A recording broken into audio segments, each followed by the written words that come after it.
Hello दोस्तों, welcome back to my YouTube channel Niharika math study में आज आपका स्वागत है। तहे दिल से मैं आज आपका स्वागत करता हूं। मेरा नाम है अशोक प्रजापति। आज मेरे भी टॉपिक के अंतर्गत मैं आज आपको आपकी स्क्रीन के सामने दिखाई दे रहा होगा डिजिटल मल्टीप्लाई। डिजिटल मल्टीप्लाई किस प्रकार करते हैं उनको आप ध्यान से समझ लीजिए। तो आपने बचपन में क्या सीखा? आपने बचपन में छोटे छोटे गुणा करना सीखा, छोटे छोटे। लेकिन आज की ज़माना 4G का ज़माना आ गया है।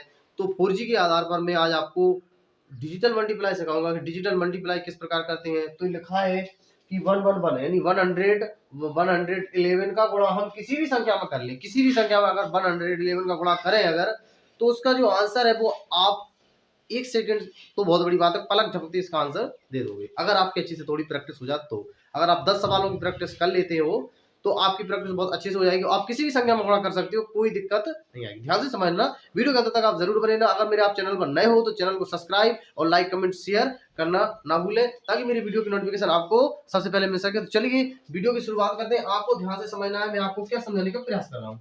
तो देखिए मैं आपको क्या समझा रहा हूँ। देखिए लिखा है 111 का गुणा किसी भी संख्या में करा। तो किसी भी संख्या ले लेते हैं हम, क्या किसी भी संख्या ले लेते हैं। मान लो 3, 4 और 5 और गुणा करते हैं हम 1 और 1 और 1। ध्यान से समझना, मैं छोटा सा ले रहा हूँ, आप बड़ा सा भी ले सकते हो, कोई दिक्कत नहीं है, ठीक है। इसका गुणा आपको करना है। देखिए तो कैसे करना है। तो पहले आप 5 लोगे, पहले आप प्रथम अंक लोगे। तो प्रथम अंक हमारा क्या हो जाएगा? 5 हो जाएगा, ठीक है। 5 के बाद अब इन दोनों को जोड़ दोगे। 5 के बाद अब इन दोनों को जोड़ दो, तो 5 और 4 कितना हो जाएगा आपका? 9 हो जाएगा, ठीक है। पहले 5 लिया, अब इन दोनों को जोड़ दिया, तो 9 हो गया। अब तीनों को जोड़ दो, तो 5 और 4 9 और 9 और 3 कितना हो जाता है आपका? तो 9 3 हो जाता है आपका 12, ठीक है। 12 की 2 हो जाएंगी, कैरी आपकी 1 हो जाएगी। तीनों को जोड़ा था, अब इसको एक लास्ट का छोड़ दो, तो 4 और 3 हो जाएगा आपका 7 हो जाएगा, और हासिल की कितनी हो जाएगी? 8। अब इसके बाद दोनों जोड़े थे, अब सिंगल ले लो, तो 3 के 3, और यही आपका आंसर हो जाएगा। तो है ना कितना महत्वपूर्ण ट्रिक, जो आपको कुछ ही टाइम में आंसर ला दे। और समझ लो ध्यान से, और समझाने का प्रयास कर रहा हूँ, और समझो।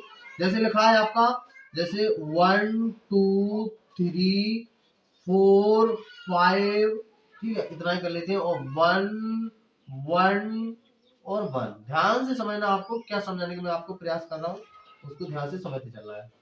देखिए पहले हम सिंगल ये लिखा है, जैसे मान चलो आपके जैसे 1 2 3 4 5, मतलब जैसे मैं आपको 3 डिजिट हो रहे हैं। अगर इसके बाद अगर और भी डिजिट ले सकते हो, कोई दिक्कत नहीं है। जैसे 3 4 5 6 7 8, अगर 4 5 डिजिट हो रहा है तो कोई दिक्कत नहीं, लेकिन आपको 3 डिजिट का ध्यान रखना है। 3 डिजिट किस प्रकार, वो ध्यान से समझ लेना। जैसे हमको यहाँ पर करना है 5 का, आपको 5 ही हो जाएगा, ठीक है, वही मेथड लगाना है, वही सेम। अब 5 और 4 आपका कितना हो जाएगा? आपका 9 हो जाएगा। और 5 और 4 9 में अगर हम तीनों जोड़ेंगे तो कितना हो जाएगा? तो 5 और 4 9, 9 और 3, तो 9 और 3 हो जाएगा आपका 12, और 12 नहीं हो जाएंगे आपकी 2, और कैरी आपकी 1 हो जाएगी, ठीक है। अब यहाँ से हमने 3 5 4 3 को लिया। अब इसके बाद जैसे हम अगली संख्या लेंगे तो 4 संख्या हो रही, लेकिन हमें 3 संख्या लेना है, तो 5 को हमको छोड़ना पड़ेगा। तो फिर इसको छोड़ देंगे, तो फिर क्या लेंगे? 3 4 3 2, तो 4 और 3 7, 4 और 3 7 8 9, और एक हासिल की थी तो 10, 10 का आ जाएगा आपका 0, और कैरी आपकी 1 हो जाएगी। अब जैसे हम 1 को लेंगे तो फिर हम 4 को भी छोड़ देंगे, तो 3 और 2 3 और 2 5, 5 और 1 6, और कैरी 1 7 के 7 हो जाएंगे। अब जैसे 7 के 7 हो जाएंगे, इसके बाद 3 को भी छोड़ेंगे, तो 3 और 2 1 और 2 जो हो जाएंगे आपके 2 और 1 3, 2 और 1 3 हो जाएगा। 3 के आपके 3 हो जाएंगे, और 1 का आपका 1 हो जाएगा, और यही आपका आंसर हो जाएगा। तो है ना, आपका नहीं कर पाते। और समझो, और भी ट्रिक है, और भी अच्छे से समझा, मैं समझाने का प्रयास कर रहा हूँ। जैसे 4 5 6 मल्टीप्लाई 1 1 1। अब देखिए ध्यान से,